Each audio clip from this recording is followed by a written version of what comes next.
What's going on, everybody? Welcome back to Talkin Sports with Jake.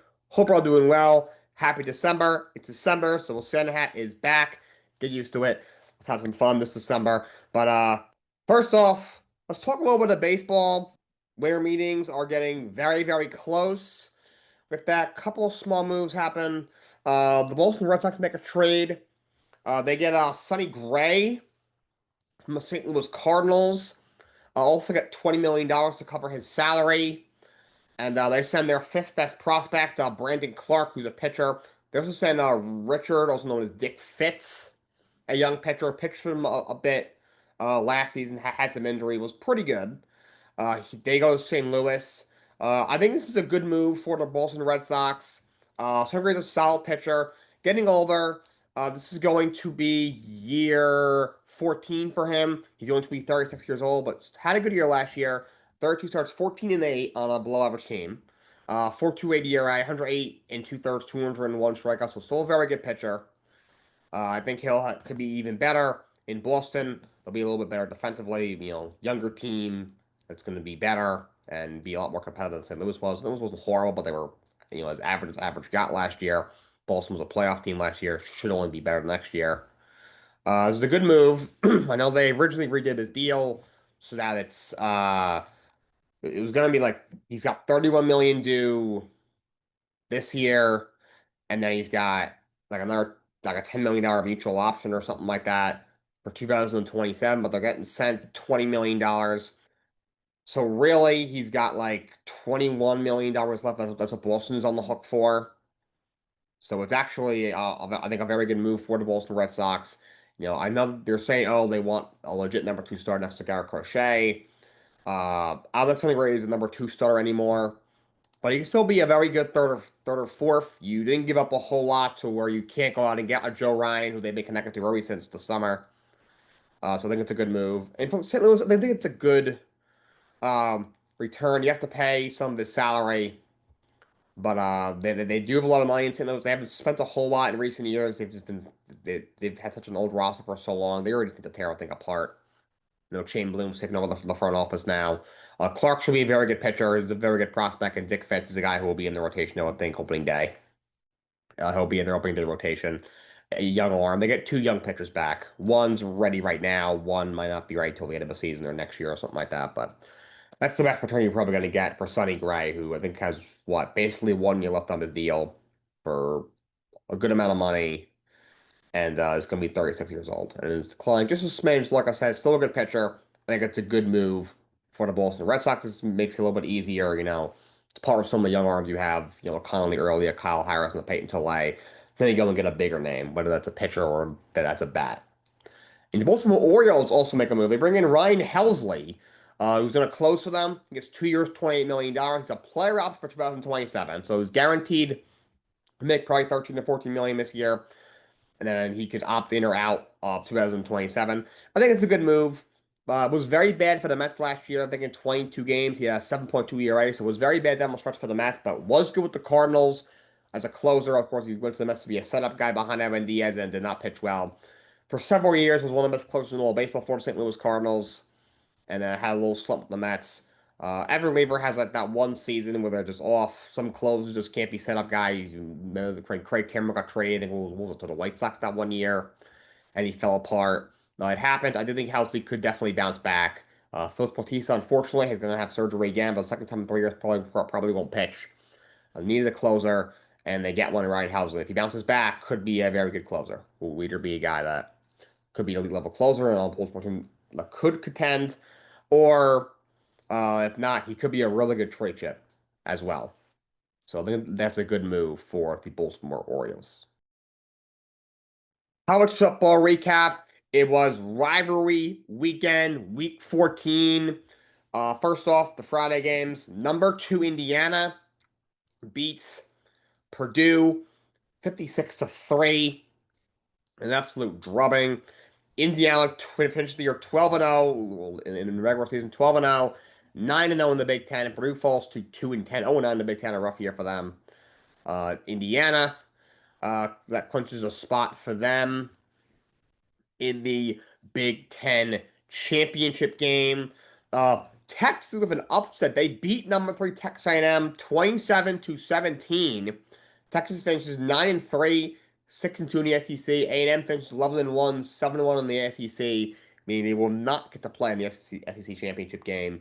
Big win for the Texas Longhorns. Team that's now 1-11. Reed handed it off. Concepcion breaks a tackle and has a touchdown. Manning takes off running, throws on the run very close to the line of scrimmage. Caught in the back of the end zone for a Ryan Wingo touchdown. First play of the fourth quarter. They hand it off to the tight end, and Nick Townsend walks in. Colin Klein saying his tight end group is underrated. Here's E.J. Smith. Touchdown, Texas A&M. And they are, at the very least, in the verge of field goal range. Arch Manning looking like Grandpa. Touchdown! Built like his legendary dad. Stayed in to help block. Reed intercepted! On a touchdown pass tonight. And he throws that up for grabs. And that one's intercepted by This was a really good game, and obviously was low scoring for most of the first half. A&M runs one in very end of the first half in the final minute to take the lead. And Arch makes a great play in the third quarter and almost went over to that line of scrimmage. Finds a wide open receiver. That was a blown coverage by A&M to take the lead in the third quarter, and then A&M would keep it to 3. Fourth quarter, A&M, the Longhorns run in the first play of the fourth quarter, go up by 2 scores. Then the Aggies would have a running touchdown of their own. I think very next drive, maybe the drive after that. Pull for the field goal, and Arch Manning for a big play, 35 yards that he ran up the middle on the quarterback draw. House call. And then Texas comes up big with 2 interceptions laid off Marcel Reed to clinch the win. Texas, I don't like it, but they might make the playoff. They might. They were 16th going into it. I know Sark tried to make an argument. I don't think they should be in. I know, look, Ohio State lose, in the first game of the season. It was on the road, maybe the toughest place to play against the best team in college football. It was a close game. But also, you barely beat Kentucky. He was awful. He lost to Florida. So I don't think they should be in. I really don't. They had some impressive SEC wins, but there's a lot of those 10-2 teams I think have better cases over a 9-3 Texas team. I really don't think they should make the playoff, but big win there. Also, A&M, y'all are frauds. They're going to make the playoff. The only loss was to Texas, who's going to be a top 15 team. But you should not be in. I mean, yes, you should be in, but you're frauds. You're going to lose in the first round. But it depends who they play, I guess. But you're frauds. You've kind of always been frauds, but you're frauds. You were down 27 to South Carolina at the half a couple of weeks ago. Stop it, okay? Stop. Number 4 Georgia beats number 23 Georgia Tech 16-9. Georgia finishes 11-1. They quit a spot in the SEC championship game. They win over Georgia Tech. Georgia Tech was start they had were 8-0. Looked like they were winning the SEC, and then they showed everyone we're actually not that good. They lose 3 of their last 4. Finished 90-3. Do not advance to the ACC championship game. By the way, more in the ACC in a little bit. That conference needs to be drug tested. Number 7 Ole Miss beats Mississippi State 38-19 in the Egg Bowl. More on Ole Miss in a little bit. Ole Miss finished 11-1, 7-1 in the SEC. Very good year for them. Another rough year for Mississippi State. 5-7, 1-7 in the SEC. I think their only conference win was over Arkansas or something. Number 13 Utah beats Kansas 31-21. Utah 10-2 on the year. 7-2 in the Big 12. Doubt to make the playoff, but very good year for them. Kansas finishes just 5-7, 3-6 in the Big 12. Number 25 Arizona beats number 20 Arizona State 23-7. Arizona finishes 9-3, 6-3 in the Big 12. ASU finishes 8-4. Same record in conference. Moving on to Saturday in the game, Ohio State gets the monkey off their back, and they finally beat Michigan for the first time in 6 years. 27-9. Julian Sayin, 19 of 26 for 233 yards and 3 touchdowns. Quarterback, Underwood, flips it out, and incomplete. Marshall the target. Got it up, and good. Michigan on the board first. Last 2, 2nd and 10 at the 25. Sayin again, near side, intercepted. Hill, and Michigan with the first turnover of the game. 3rd down and 6 at the 7. Underwood in the corner, incomplete. Donovan McCulley, the intended receiver. And it's good. Sayin winds up. Caught! Touchdown! Sayin underneath. Caught! Touchdown, Ennis! Sayin splits out of the pocket. Looks backside. Down the field. Tate! Touchdown! Tater! Home run hitter! Bryce Underwood. And it's intercepted. Davis and it knows him. Ohio State comes up big. Early on, Michigan was in control, but again, missed opportunities. Overall, I don't know what Sherrone Moore was doing during the week, but his game plan was so horrible. Like, for example, first drive, it's 3rd and 8. You're on, the 27-yard line, and you did like a little play action screen pass. The double coverage that was incomplete. You kick a field goal, then 3rd and goal. You get a huge turnover. Sayin had 4 picks all year. You force a turnover. You get the ball back in Ohio State territory. That's one of those, you got to punch it in. You go up 10-0 at home against Ohio State. Now the pressure is on. Ohio State hasn't won in 6 years. Obviously you want to finish undefeated. Make sure you have that 1 seed, and so you're in the Big Ten championship game against Indiana. They go down 10-0 like that. That puts a lot of pressure on, especially on the road against Michigan. And then you get down the field, it's 3rd and goal, and you throw a goal line fade. You overthrow the receiver, incomplete, was great coverage. You end up having to kick another field goal. At that point, I really thought to myself, that might come back to bite them. They got 6 points when they could have gotten 14. At least, they should at least probably have 10. This could come back to bite them. Ohio State keeps it close.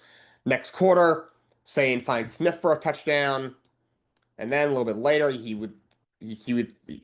punches one into Ennis. Then 3rd quarter up by 8. Michigan can't get anything going. Bomb to a wide open Cardinal Tate. I don't know how you leave maybe the best receiver in the country wide open like that. And eventually, Michigan couldn't get anything going. Bryce Underwood was horrible. 8 of 18 for 63 yards and that interception. He was horrible. He didn't even, it wasn't that he was bad. He just looked unprepared. He just looked lost out there. Again, he's a true freshman in the game. That's a tough task. But he's at home. And this is what Michigan plays for all season. And he looked that bad. He looked lost out there. They didn't have any confidence in him. I get it. Michigan's a team that's going to lean on their running game and their defense with a freshman quarterback. They've always been that way. How they're with like that with J.J. McCarthy, with Jim Harbaugh. But he didn't even look he looked lost out there. What was he doing all season? I know he's not the best, but come on. The Michigan was able to dominate the line of scrimmage early on, but then just eventually the running game died down. Underwood was just so bad. Ohio State ran down their throat, which opened up the pass game, obviously. Smith and Tate, 2 best receivers in the country, were left wide open all day. I don't understand. That was a brutal loss for Michigan. They finished 9-3, 7-2 in the Big Ten. Moving on. Number 5, Texas Tech beats West Virginia, 49-0. They're 11-1 this year. They'll be in the Big 12 championship. I'm expecting them to win that game. Number 6, Oregon beats Washington 26-14. Oregon finishes at 11-1. Washington at 8-4. Oklahoma squeezes one out against LSU. Number 8, Oklahoma wins 17-13 with some late game magic. The fact that they're going really up-tempo now. Mateer, downfield wide open. It's room service. Satania. College football playoff hopes alive. Let's line up out of the eye. Play fake. Incomplete. The Sooners will take over on downs. John Mateer didn't do a whole lot during the game. It was a low-scoring game. Like most of Oklahoma's games are. Just blowing coverage by LSU. Guys wide open. Big touchdown. About 4:15 to go to take the lead. And Oklahoma defense, one of the best in the country, comes up big. LSU play action. And they knocked the pass down on 4th and short. You see Brent Venables was fired up. He's done a really good job with that Sooners team. Oklahoma finished at 10-2. They'll be in the playoff for sure. Number 9, Notre Dame beat Stanford 49-20. That's just secure their spot in the playoff. The honorable number 10, Alabama beat Auburn 27-20 in an absolute war as they win the Iron Bowl, which should get them into the playoff. And they're also going to play in the SEC championship game against Georgia this coming week. And they're in field goal range. Heavy pressure coming. Ball lofted downfield, looking for Horton. Oh, just off his hands, trying for the hat trick. Jay Crawford defended it well. Atkins submarine the quarterback. Looked like he might have been held. Roughing the passer. Defense, number 17, hitting at the knee or below. That's a 15-yard penalty. It is first down. Absolutely crucial call. Would have been 4th and 7, Kirk, but another major penalty on Auburn gives Alabama new life on this drive. Simpson, end zone, touchdown! Isaiah Horton with the hat trick. Down to 40 seconds. Quick pitch to the edge. Coleman breaks a tackle, lost the ball. Alabama recovers. Deontay Lawson falls on it. So obviously, great finish in this game. A little under 6 minutes to go. Simpson on 3rd and 6. Deep pass is broken up by the Auburn Tigers. Looks like they're going to hold them to a field goal. But roughing the passer, just a bad penalty take. You can't hit the guy that low. You should know that. This is the highest level of college football. I know the Auburn head coach was really upset. I know it's a big spot. But that's a penalty. He hit Simpson just too low. You saw Simpson was limping a little bit after the play. I'll say I should have slow-mo my how of that hit. Wasn't that late, but that's too low. That's against the rules. And then 4th and 2, Alabama goes for it, and they convert with a touchdown. So great call by Kalen DeBoer.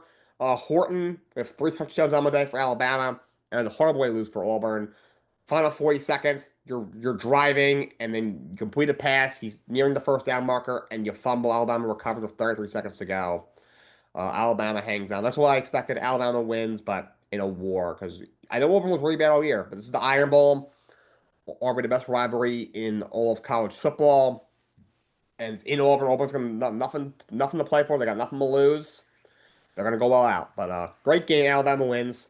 Number 11, BYU. Beat UCF 41-21. I think it puts them in the Big 12 championship game. We got number 12, Miami. It's number 22, Pittsburgh. 38-7 in a blowout.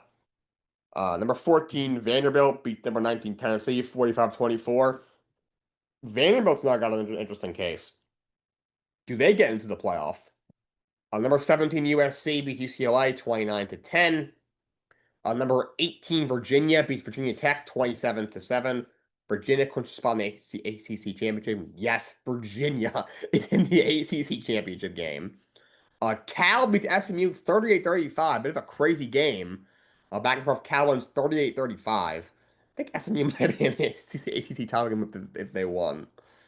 It's crazy, but they lose to Cal, who recently fired their coach. I'm surprised. 75 for Cal isn't that bad. And number 24, Tulane beat Charlotte 27-0. They are 10-2. They may be the group of 5 team in. You may have 2 group of 5 teams in. We're going to get to that in a moment here. Big win for Tulane. So I want to talk about the college football head coaching carousel. Things are just spinning. Everything is just spinning. It's out of control. This is a crazy cycle.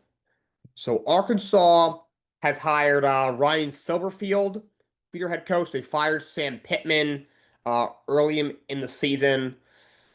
I'm not sure I like this hire. He's had a decent tenure. He went 50-25 over there at Memphis in 6 full seasons. He was 8-4 this year. He was 21-5 from 2023 to 2024, but 84 this year was a slight step back. And when he took over the program, they were like a solid team, like a team that can go 8-4 every year. And when he left it, they were kind of the same team. He didn't really elevate them. If he's not going to elevate Memphis, I have a hard time seeing him elevate Arkansas. And now he's playing the SEC. I have a hard time seeing them having true extended success. Now, Auburn hires Alex Golesh from South Florida. Of course, Hugh Freeze was fired a few weeks ago.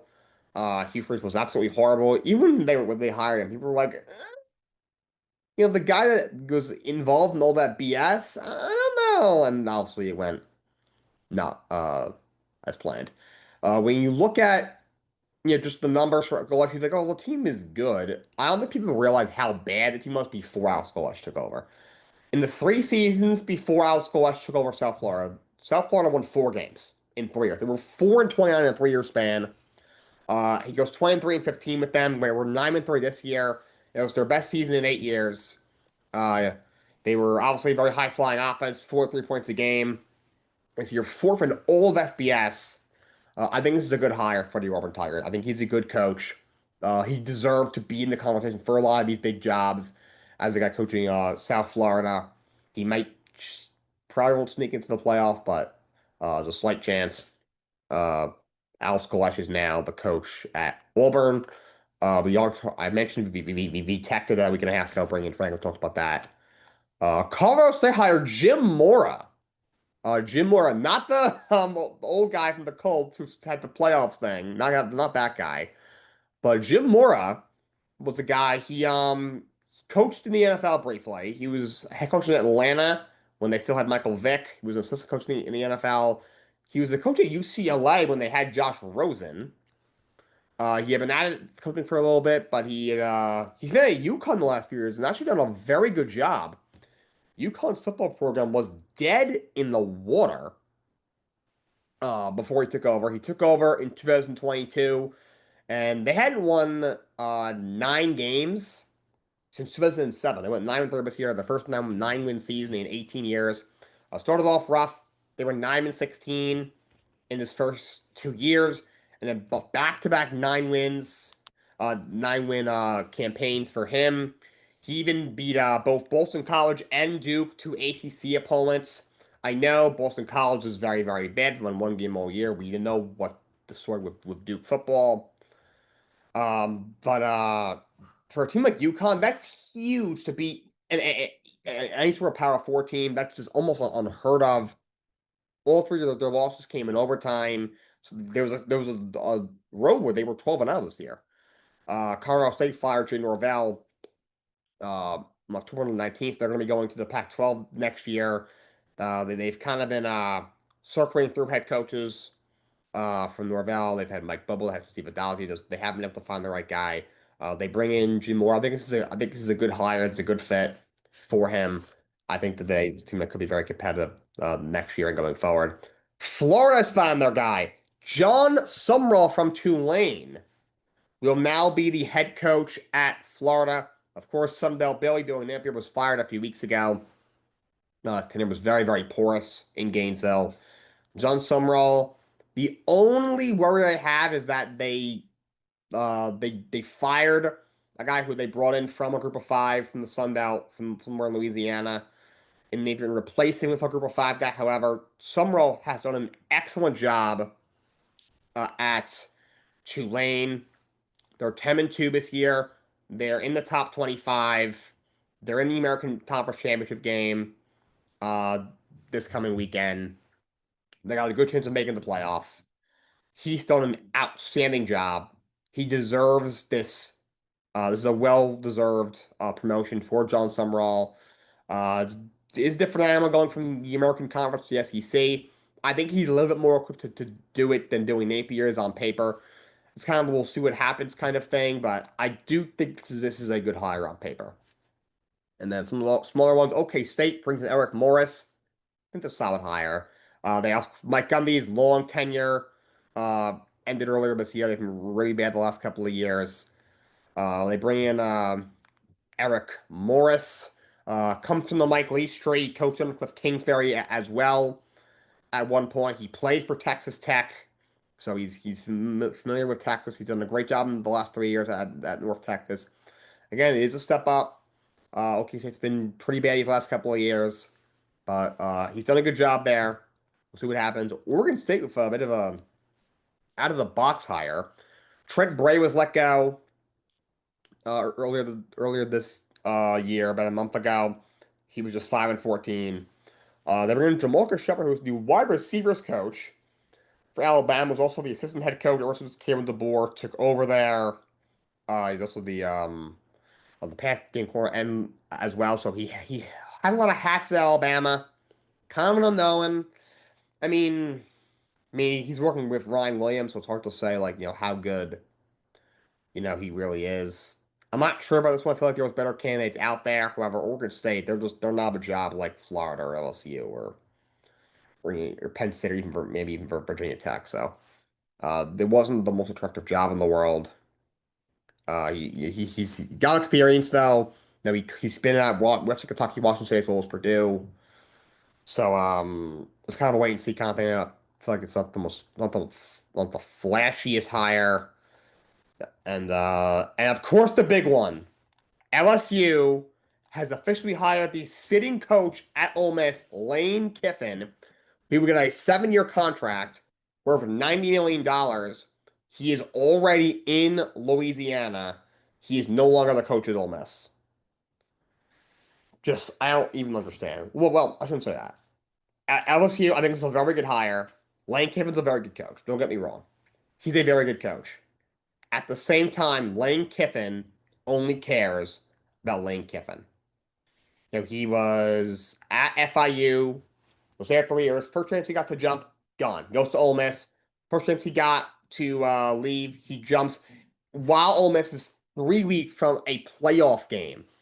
Ole Miss had maybe the best season in program history. And honestly, this whole season has been overshadowed by the whole Lane Kiffin saga. Is he going to Florida? Is he going to LSU? Is he going somewhere else? Is he going to stay there? And it was overshadowed by this whole saga. And now he's leaving them, just a couple of days after they demolished Mississippi State, their arch rival, in the Egg Bowl. And right before they play a playoff game for the first time in program history. I hope LSU knows, you better win a national championship those first 2 years. I think they have a good chance of doing so. But if the Alabama job comes open in 3 years, I think he'll jump on that. If someone in the NFL calls him, whether it's the Bears, the Commanders, the Jets, the Giants, whoever it is, if they call him in a few years, I think he's gone. So Lane Kiffin is a very good coach. He's also an asshole and only cares about himself.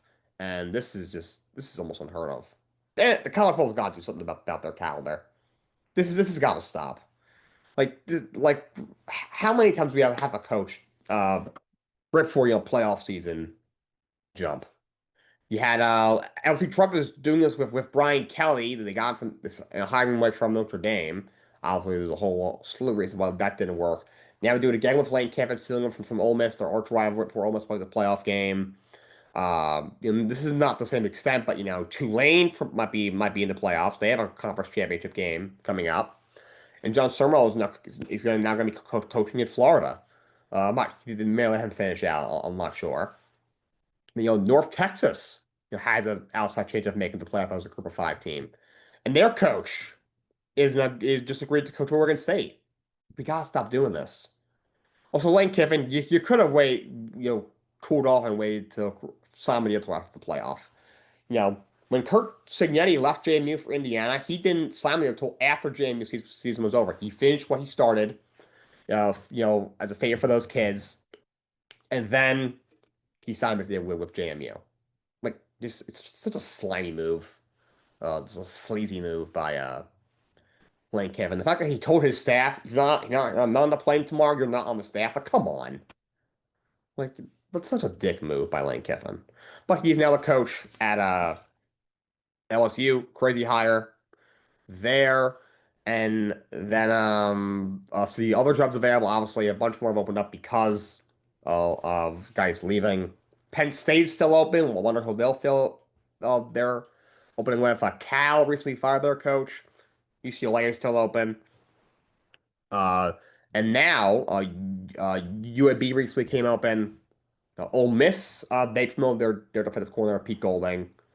I think it's the right move. They don't have time to go outside the program right now. I think that's a good move. Tulane now needs a coach with John Sumrall leaving.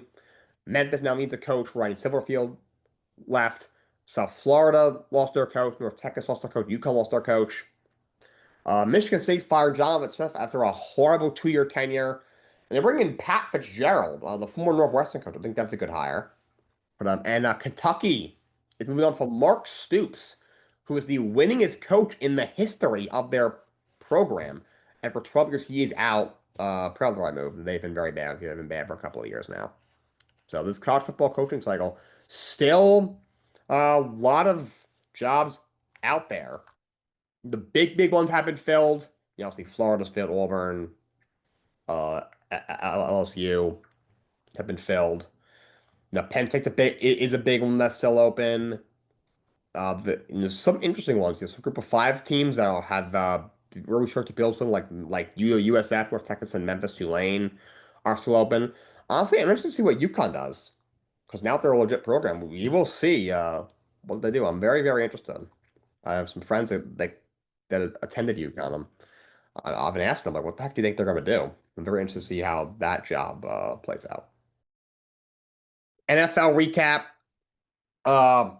Thanksgiving games. Packers, Lions was the opener. Packers win 31-24. They get to 8-3-1 on the season. Lions drop to 7-5. Love looking, floating for the corner. Wins. He is. Is he in? Waiting for the signal. Yes, he's in. Touchdown, Packers. Here's Love. Looking corner. Throwing that way. It is caught by Romeo Doubs. Touchdown, Packers. Love loads up. Going deep. Christian Watson down there. He's got it. Touchdown, Packers. Big game for Jordan Love in this one. Through 4 touchdowns. Kuzma LaFleur to being aggressive in this game. Goes for it on 4th and short. Very early in that second quarter, kind of in the middle of the field. Up by 3. He goes a dime to Wicks. Then 4th and goal, he goes for it. Late in the second quarter, he finds Dubes for a touchdown. He had another bomb to Christian Watson in the third quarter that put him up by 2 scores. They win 31-28. Big play for the Green Bay Packers, and that's a big win for them. That's a big win. For the Lions, I think they're in trouble. Supposedly Frank Wagner was supposed to come out of retirement. Their former Pro Bowl center retired right before the season. He may have been able to play against Dallas this coming week, but now he failed his physicals on a grade 3 hamstring strain, so he's not going to get to come out of retirement. That's just a tough blow for him and then for the Lions. I don't think the Lions are making the playoffs. The offensive line has been very bad. The interior is really struggling. Goff's getting hit a lot. Against really good DD tackles, they really struggle. The defense isn't very good. Guys are hurt. They still have enough pieces. I think they're just overmatched in the NFC North. I don't think they get into the playoffs. Cowboys beat the Chiefs 31-28. Dak Prescott 320 yards and 2 touchdowns. Big win for them. Even with Mahomes, had a lot of 4th down conversions in that game. He threw 4 touchdowns. Cowboys 6-5-1. They've won 3 games in a row. Defense is playing better since they got Quinnen Williams. Kudos to the Dallas Cowboys, as much as I hate to say it. But Chiefs, they're in trouble. 6-6 this year. What are they? 0-6 score games. They're 1-5 on the road this year. They're in trouble. They don't have much of a running game. They don't even try to run the ball. They can't really stop the run. They are in some trouble, and they're scheduled. They have a couple of easy games. You have a game against the Raiders. You have a game against the Titans. But the Chargers have a ton of injuries. But game you should win, but it's no gimme. They got the Texans coming up. That's gonna be a tough game. They're playing well. That's an elite defense. So Chiefs at 6-6 are facing a potential outside chance of even getting into the playoffs. What a crazy year we've had in the NFL this year. And nightcap on Thursday, Bengals just stomped the Ravens 32-14 on the road.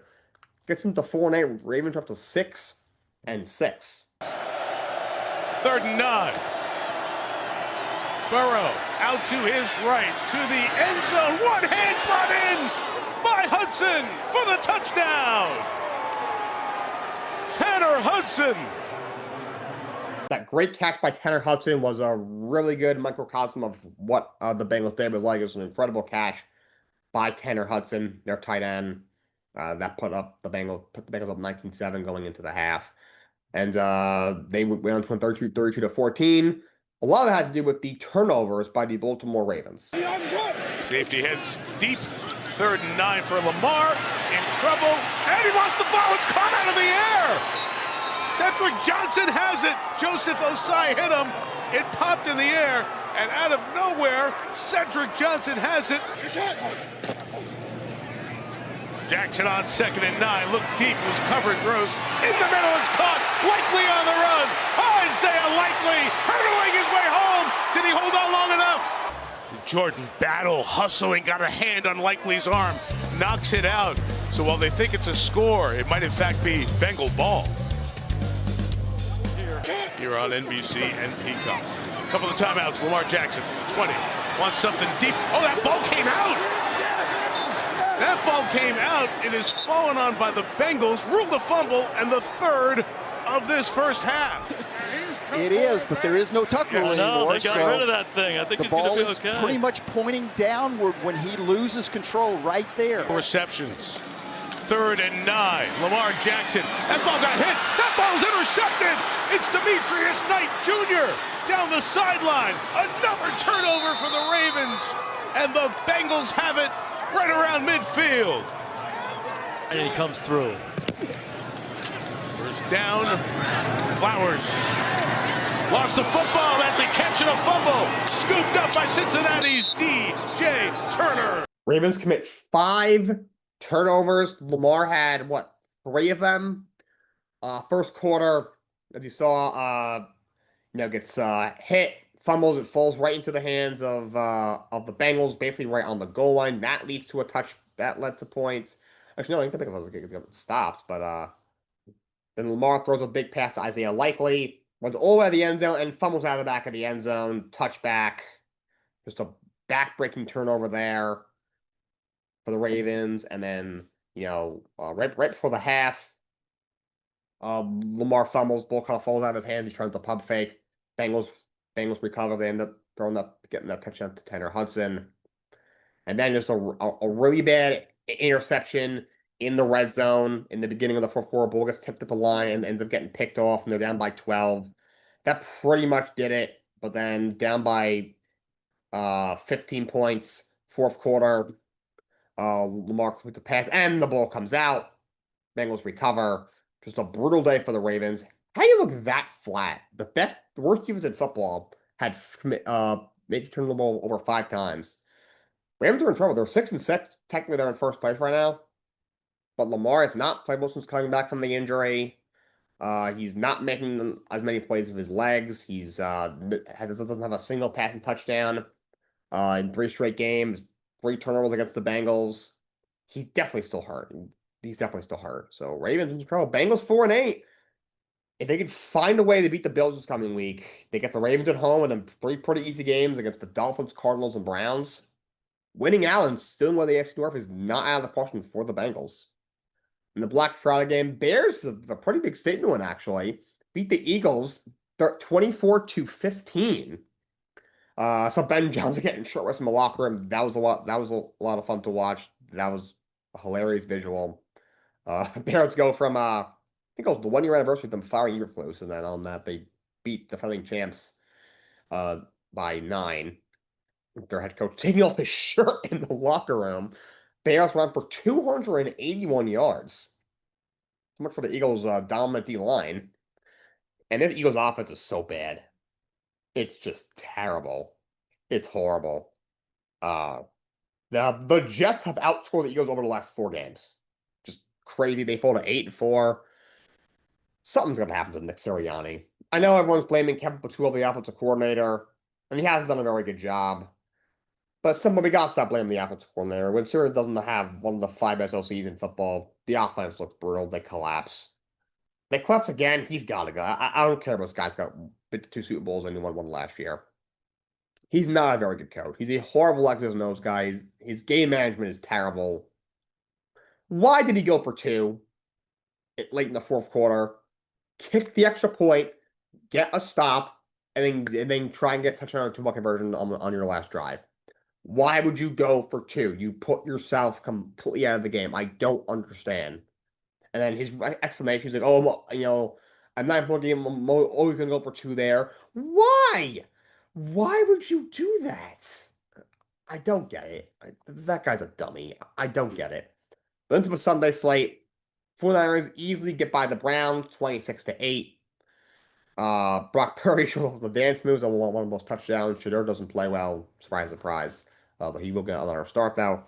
Niners are 9-4. Browns up to 3-9. Jaguars easily blow out the Titans, 25-3. Just Jesus. Cody Myers with a big game. 6 catches, 90 yards, and a touchdown. Cam Moore, 24 of 38 for 141 yards.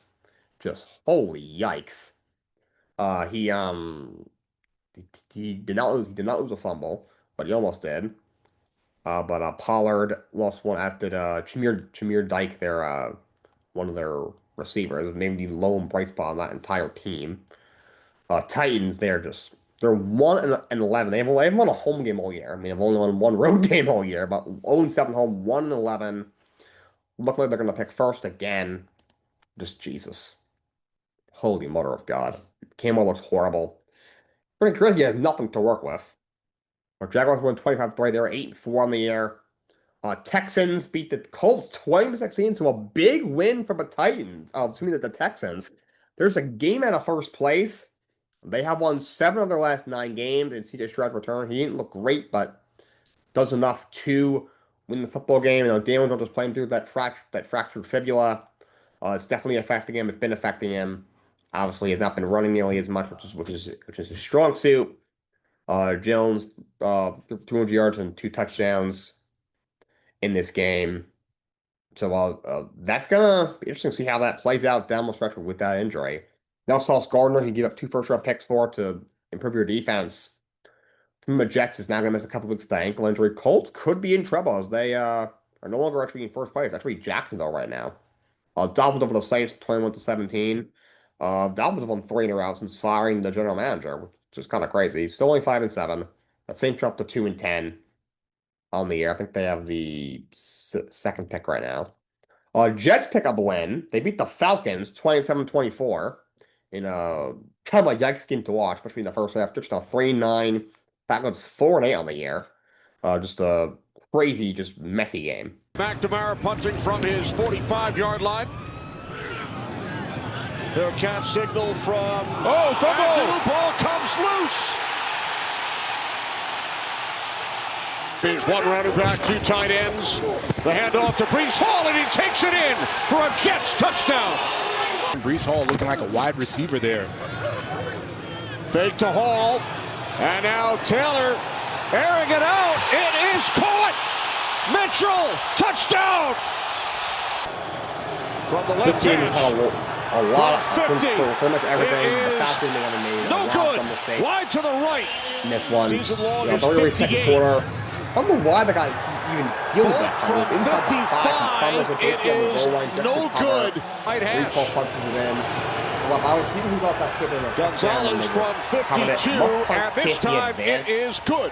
Problem is, nobody knows The interceptions, right? No interceptions today, no fumbles. But giving his team a chance to win this game. Touchdown lead, and they can go down by touchdown. Williams on the return. Bomb to 80 Mitchell to tie the game. Out across the 30, still going. Isaiah Williams across midfield. Williams inside the 20, and only dragged down at the 15-yard line. How that slow it is, It's hard to see the ball Taylor on 3rd down. Especially Taylor throws, and it's dropped and the by Falcons get one. Missed from Get a long 55. field goal. Third quarter rounds goal by a field goal. Oh, and then assuming kickoff, Isaiah Williams From the Falcons' 10. 20-yard line. And they're down. John Mixon with a horrible drop. Inside the 5. I think he's a decent To the receiver. end zone, touchdown. But you gotta catch that. He's wide open. Let's get to the With 43 first and goal, for maybe a first get down. into the end zone. It's up for a field goal, which does tie the game. Mooney. And then 2 minutes to go. Set back 5 yards following the penalty. Tyrod runs From it in. the 48. The pass Nice. near sideline is caught. On 56 yards out. His career long is 58. Drive. And Folk's kick is good. Finds his man along the sideline. That's not quite the first down, but gets him to field goal range. And then Nick Folk from 56 yards. I thought he missed it at first, but just sneaks it in there as time expires. Jets win. That was a hideous finish. Just to tell you what, 12 seconds left. They're in field goal range, and they line up to try and like draw off sides, and they jump themselves. Like, how do you even do that? You can't even write that. And then you throw the ball away twice. Ends up being a 56 yards and a 51 yarder. Like, I don't understand. Everyone's game management is so awful. I don't have much comments on that guy. Just now have a 6th pick in the draft. Falcons would have 9, but they don't have the first round pick. The Rams have it. That's my global Super Bowl and freaking have a top 10 pick. It's crazy. Bucks over the Cardinals 20-17. Bucks gotta be careful. Blow with this this first place thing. Or 7-5. Cardinals 3-9 were set. Another good game for him. 29-40 for 301 yards and 2 touchdowns. The Carolina Panthers with a huge upset over the Los Angeles Rams. 31-28. A huge win for Carolina. Can get to 7-6. Rams drop to 9-3. First down at the 2. Stafford. Batted in the air. It's picked off. Into the hands of the former LA Ram, Nick Scott. 4-man rush. Stafford. Into a tight window to Nakua. Picked off by Mike Jackson. And Jackson gets the block to take it home. 4-man rush. Stafford gets brought down. That ball came out. Derek Brown the hit. And DJ won him the ball. So 3 turnovers for Matthew Stafford, who hadn't thrown an interception in like 2.5 months, something like that. He had 25 straight touchdowns without an interception, was nearing the NFL record. I think it was 27 set by Tom Brady. And then first quarter, pass is tipped deep in the red zone and ends up getting picked off. He ended up going a pick 6 later in that quarter. And then down by, I think, 2.5 to go, gets strip sacked and loses the ball. So Stafford is probably first bad game of the year.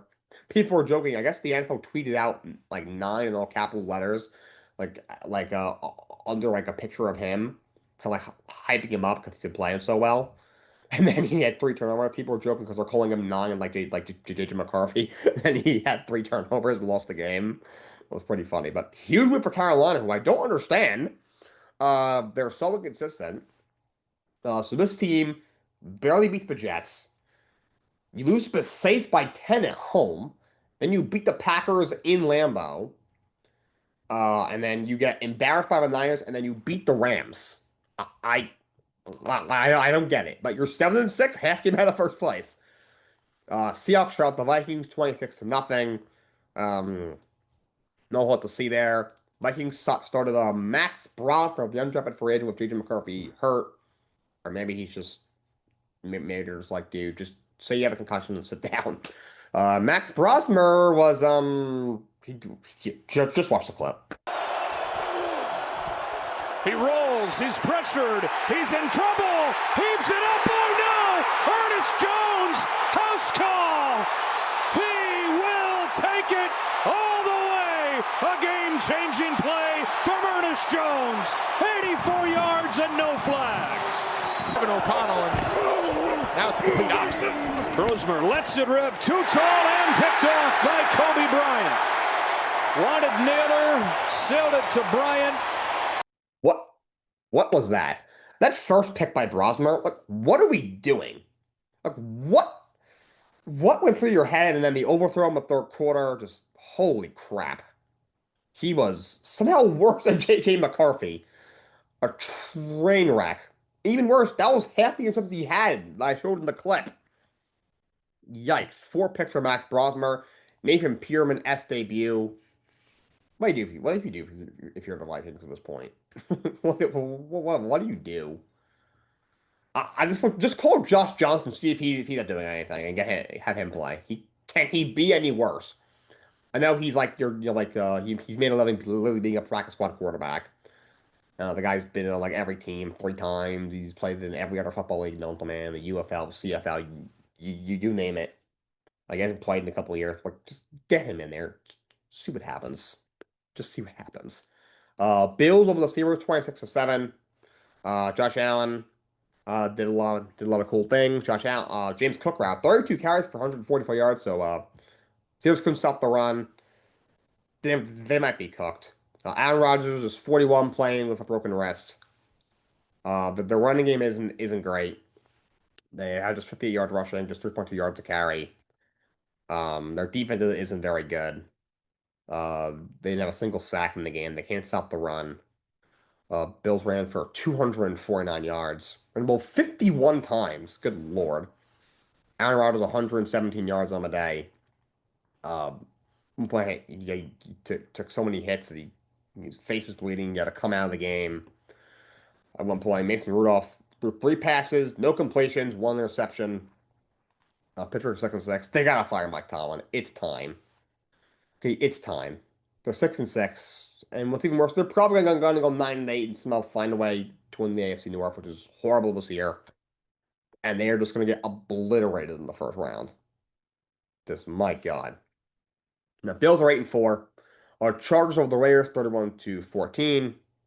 They gotta fire Pete Carroll. I love Pete, but he just doesn't fit what they're doing. Shout out Brock Bowers for that great catch. He had 2 touchdowns in the game, but they're horrible. 2-10. They have a top 4 pick right now. Chargers are 8-4. And then the Broncos win a crazy Sunday Night Football game over the Commanders, 27-26 in overtime. Deep, and it is hard to come up with a scheme that's going to protect the quarterback against all of that. Jump pass, Mariota intercepted down the sideline. Greenlaw's got it. Greenlaw to the 34-yard line. An extra point, they take the lead. Rodriguez up the middle to the end zone. Touchdown, Washington. 2 big targets to the left. Nick's looking that way, not open, trying to take off. Got it away for the touchdown for Sutton. Tan, the defensive player of the year over there with him. They're going to decide to run here. They don't have a timeout. Mariota tries to get to the sideline, and he does. Snap was good. Way put it down. Mooney tied the game, and we'll go to overtime. He's got it left side and into the end zone for the touchdown. From the 35, and Mariota with a play action middle shot from McLaurin, who's got it at the 45-yard line, gain of 20. Mariota again, shot downfield again. Deebo Samuel is down just shy. He's at the 1. Washington for the win. Mariota has it rejected by Benito. This was a crazy game. It started out looking like Denver was going to squeak away for another, defensive-minded game after Marcus Mariota had that horrible interception in the second quarter. But I want to shout out Alex Singleton. Crazy story. He failed some sort of drug test or something a few weeks ago. He thought he was going to get suspended, and then it comes out that it wasn't that he the results showed something that had to do with testicular cancer. Tested positive for testicular cancer. Thankfully, they caught it super early. Didn't have to do chemo or radiation. Was able to rest and do whatever he needed to do. 3 weeks later, back in the field. He had 6 tackles last night. Really good game. Shout out to him. He's a really good player. Just an incredible story. And kudos to him to be able to come back to the Broncos in only 3 weeks. But also, he had a really good game. But second quarter of this game, Chris Rodriguez ends up running it in to go give them go up by a point, but Denver, what a play by Bowman at the end of the first half to find Court, and so now he's flying down for a touchdown. Denver up 13-7 at the half. Up 20-17, very late in this game. I don't know what Marcus Mariota was doing. 3rd and 3, no timeouts, 19 seconds left. He did a quarterback draw. It was like a Dak Prescott in the playoffs a couple of years ago. Barely got out of bounds. Throws the ball away. Next play or two, and Jake Moody, 30-yard field goal, nails it as time expired. We go to overtime. Denver scores on the first drive in overtime, about 7 minutes left. RJ Harvey runs it in. Denver goes up by a touchdown. And then Washington on that drive, they find Terry McLaurin. I couldn't find it in my highlight clip, but there was a 4th down that they stopped the Commanders, or maybe a 3rd down that Mariota gets picked off, but they call roughing the passer. Or no, it was defensive passing interference, a really bad penalty taken by Hufanga, but safety keeps the drive alive. And then he throws a bomb to McClung for a touchdown, gets called back for offensive holding on Connolly, blatant holding call. But then Mariota in the ensuing play, dime to Deebo Samuel down to the goal line. 4th and goal to 3. Quick slant to Terry McLaurin, pull up in a point. They go for 2 for the win, and then the pass is knocked down by Nick Bonito. That gets over Nick Bonito. He had Jeremy Nichols wide open for the 2-bucket conversion. And by the way, I do think that was the right move. Your defense can't stop anybody. Denver only needs a field goal. Bo Nix has been clutching me situations this year. You're 3-8. You might as well go for it. And if you pull out a win, great. The draft pick doesn't mean a whole lot because you already have a quarterback and Jane Daniels, obviously. You lose, oh well. The season's over anyway. Now you have an even better draft pick. But Broncos 10-2. It's probably the worst 10-2 team ever. They're barely beating a lot of bad teams. You barely beat Tennessee. You barely beat the Jets. You barely beat the Commanders. You're just squeaking by. Somebody, I think their luck is going to run out. But they're 10-2 right now. They are the number 1 seed in the AFC. Let's talk wrestling, and we'll finish this thing off. Survivor Series was this past Saturday. We kicked it off with the Women's WarGames match. Of course, Rhea Ripley, Io Sky, Charlotte Flair, Alexa Bliss, and AJ Lee against Asuka, Kairi Sane, who of course are the WWE Warriors, Nia Jax, Lash Legend, and Becky Lynch. The babyfaces pick up the win. Really, really great match. I thought they could have done something a little bit more, not so original, but I do like that now for these WarGames matches. You had the wrestlers just randomly come out and not have them in cages, made for a little bit more element of surprise. But it was a good match. Good finish. It was crazy. Io Sky did that spot again with her in the garbage can. That was awesome. Then you had the Intercontinental title. First we had the Women's World Championship. Stephanie Vaquer against Nikki Bella. Stephanie Vaquer retained. The match was kind of just okay. I gotta be honest, I love Nikki Bella. You could tell she hasn't wrestled in God knows how many years, and is however old she is. She just doesn't move the way that she used to. Look, at the end of the day, we all knew Vaquer was retained. You can't put the title on Nikki Bella right now. That was the right move. It was just such an obvious winner. It is tough to tell an elite story when there's such an obvious winner. Like, you can't just have Stephanie Vaquer win just because it'll be surprised. Like, now people, yes, all wrestling fans, we want twists and turns and surprises, but we also don't want just horrible storytelling. We also don't want Nikki Bella on her swan song become Nikki Hogan and squash Stephanie Vaquer before her world title run gets even off the ground. It was just an okay match, but Vaquer retains. Intercontinental Championship, John Cena against Dominic Mysterio in San Diego, where Dom was from. Great match. Of course, the referee gets knocked out. Then Liv Morgan returns. She comes out. At first, she punches Dom in the face. Looks like she turned on Dom. She jumps in John Cena's arms. And then kind of smile goes away. And then kicks Cena in the nuts. Kind of did exactly what Cena did to Cody Rhodes at the Chamber when he turned heel. And then Dom 619 Cena wins the match. It was a trick by Dom and Liv Morgan. Dom wins back the IC title. Liv Morgan is back. Great return. Great match. Incredible finish. Great storytelling by both men.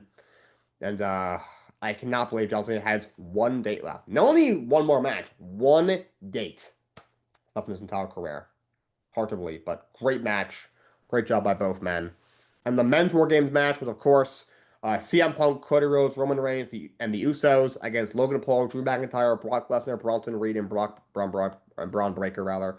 Imagine someone 5 years ago telling you Brock Lesnar was going to leave a team with Logan Paul on it. That's crazy. But the heels win in a very, very odd fashion. So all of a sudden, out of nowhere, a hooded dude hops into the ring and super kicks CM and curb stomps him. Seth Rollins move. Seth Rollins is currently injured, and he climbs out of the cage. Bronson Reed just surprised as hell. Just was like doesn't know what's going on. And ends up pinning CM Punk.